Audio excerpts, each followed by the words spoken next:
Bismillah, Assalamualaikum warahmatullahi wabarakatuh. Perkenalkan, nama saya Ikhwan Ridwan Firdaus dari jurusan Ekonomi Syariah kelas 2B.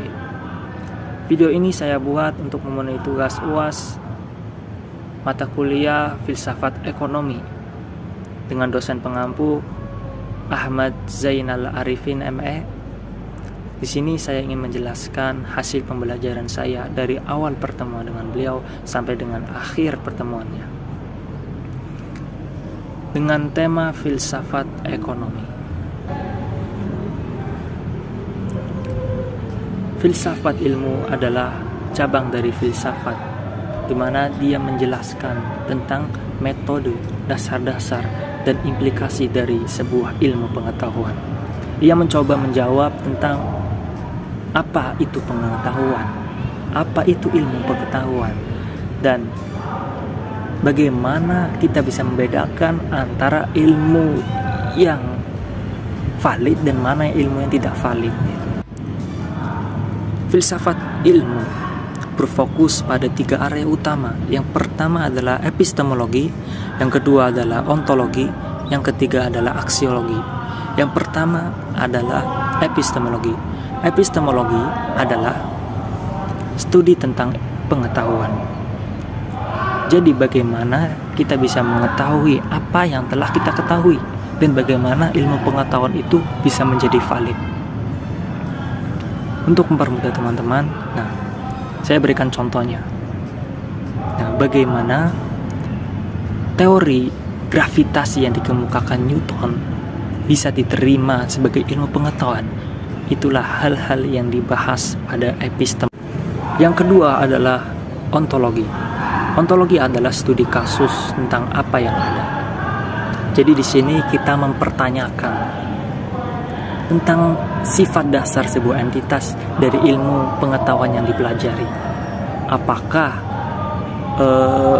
elektron dan gravitasi itu benar-benar ada, atau mereka hanya digunakan sebagai modul untuk menjelaskan fenomena-fenomena yang ada.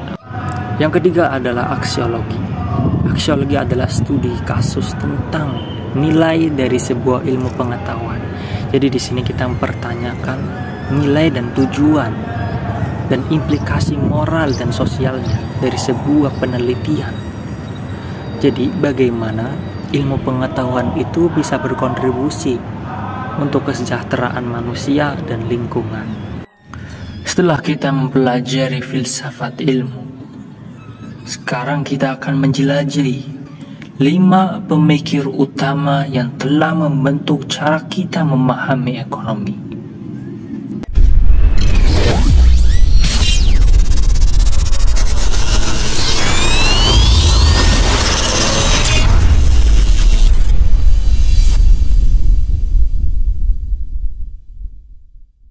Mari kita mulai dari yang pertama. Kita mengenal fisiokratisme. Fisiokratisme adalah aliran ekonomi yang berkembang di Prancis pada abad ke-18. Dipelopori oleh Francois Quesnay, para fisiokrat percaya bahwa kekayaan sejati berasal dari produksi pertanian yang harmonis dengan alam. Mereka menekankan prinsip laissez-faire, di mana pemerintah sebaiknya tidak campur tangan dalam ekonomi, memungkinkan pengaturan alami berjalan dengan sendirinya. Tokoh kedua adalah Adam Smith, dikenal sebagai bapak ekonomi modern. Dalam The Wealth of Nations, Smith memperkenalkan konsep pasar bebas, di mana individu yang bertindak untuk kepentingan pribadi mereka secara tidak langsung mempromosikan kesejahteraan umum melalui mekanisme tangan tak terlihat.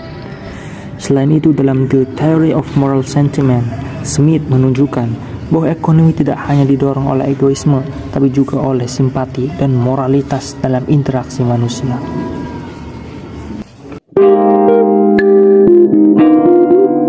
Tokoh yang ketiga adalah John Stuart Mill, seorang filsuf dan ekonomi Inggris yang memperkenalkan prinsip utilitarianisme. Dalam bukunya Principles of Political Economy, Mill menekankan bahwa tindakan yang benar adalah menghasilkan kebahagiaan terbesar bagi jumlah orang terbanyak. Ia juga membahas masalah produksi dan distribusi, serta memperkenalkan konsep stagnasi ekonomi, di mana ekonomi bisa mencapai titik di mana pertumbuhan tidak lagi terjadi dan retribusi menjadi penting untuk kesejahteraan sosial.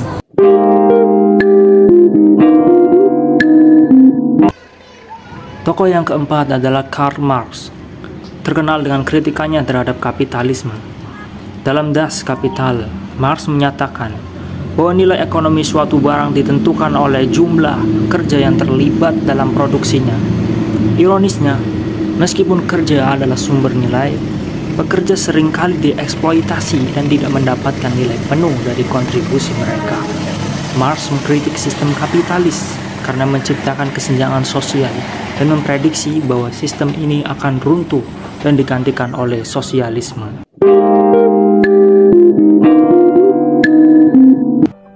Tokoh terakhir dari ekonomi yakni Simone de Sismondi, seorang ekonom Swiss yang menekankan pentingnya aspek sosial dalam ekonomi.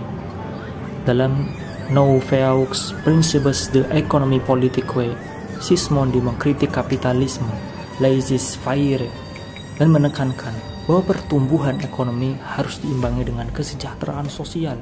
Ia menyerukan intervensi pemerintah untuk melindungi pekerja dan memastikan distribusi kekayaan yang lebih adil.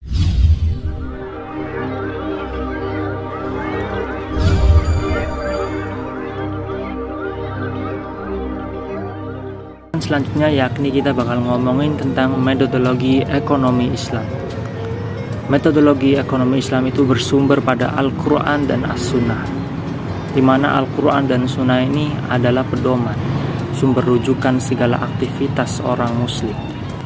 Para ulama Islam dan cendekiawan Islam sejak lama sudah membahas dan mengembangkan prinsip-prinsip ekonomi, di mana agar prinsip-prinsip tersebut agar selalu relevan dalam perkembangan zamannya. Prinsip yang pertama yakni no riba. Tidak adanya bunga dalam pinjaman karena riba dianggap sebagai tidak adil karena hanya menguntungkan satu pihak saja. Oleh karena itu dalam ekonomi Islam itu ada namanya mudharabah dan musyarakah, di mana keuntungan dan kerugian itu ditanggung oleh pemodal dan pelaku usaha tersebut. Prinsip yang kedua yakni ada zakat. Zakat yakni kita memberikan sebagian dari harta yang kita punya kepada orang yang dianggap tidak mampu, termasuk dalam kategori orang-orang yang tidak mampu yang berhak menerima zakat tersebut.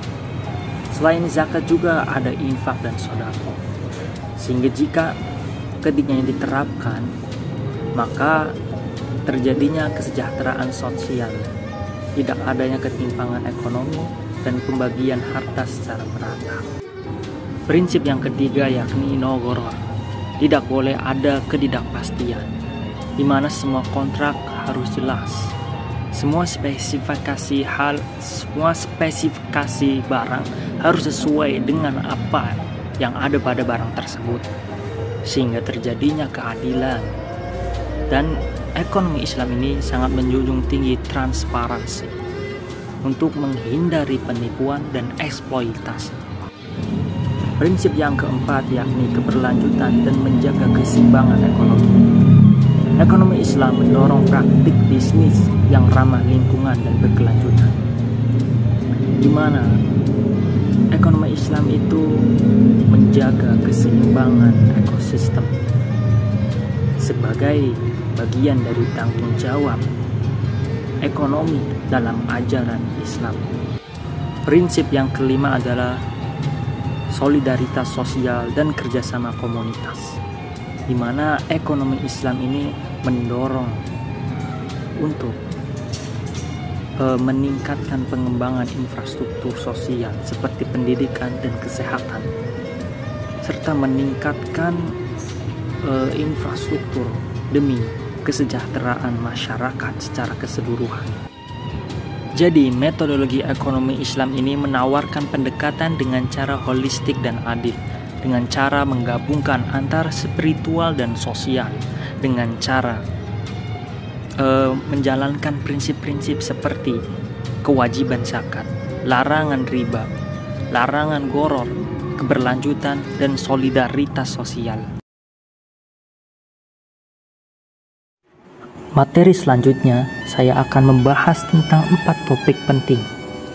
Di antaranya ada etika dan nilai-nilai ekonomi Islam, ada landasan filosofis sistem ekonomi Islam, filsafat produksi, konsumsi, dan distribusi, serta filsafat pasar dan mekanisme pasar.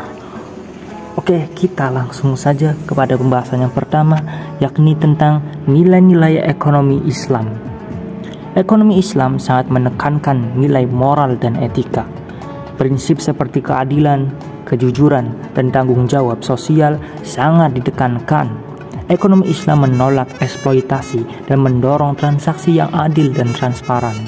Konsep penting lainnya adalah ihsan, yang berarti berbuat baik dan memberikan yang terbaik dalam setiap tindakan, termasuk dalam aktivitas ekonomi.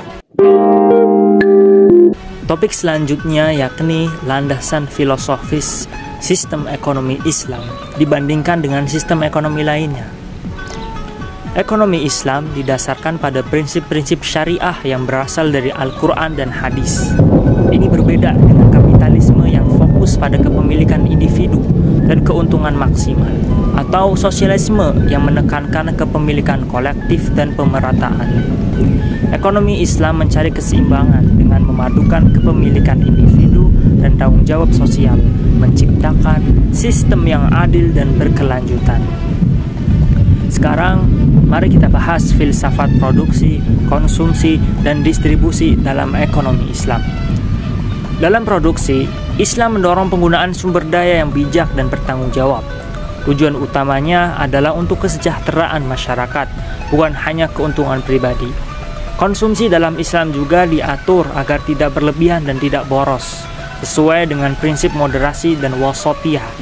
Distribusi kekayaan diatur melalui mekanisme seperti zakat, infak, dan sedekah untuk memastikan keadilan dan kesejahteraan sosial. Sampai pada topik terakhir, kita bahas filsafat pasar, mekanisme pasar, dan teori harga dalam ekonomi Islam. Pasar dalam Islam dilihat sebagai tempat yang penting untuk bertukar barang dan jasa. Mekanisme pasar diatur oleh prinsip-prinsip keadilan dan transparansi. Teori harga dalam Islam menekankan bahwa harus adil dan tidak boleh ada manipulasi pasar.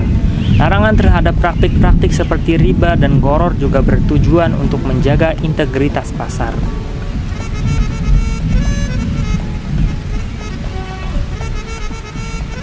Closing statement from me, ekonomi Islam menawarkan pendekatan yang holistik dan adil, mengintegrasikan nilai-nilai spiritual dan moral dalam setiap aspek ekonomi. Dengan prinsip-prinsip etika yang kuat, landasan filosofis yang kokoh, serta pendekatan yang bijak terhadap produksi, konsumsi, distribusi, dan mekanisme pasar, ekonomi Islam berupaya menciptakan kesejahteraan dan keadilan bagi semuanya. Mungkin itu saja yang dapat saya sampaikan, kurang lebihnya mohon maaf. Wassalamualaikum warahmatullahi wabarakatuh.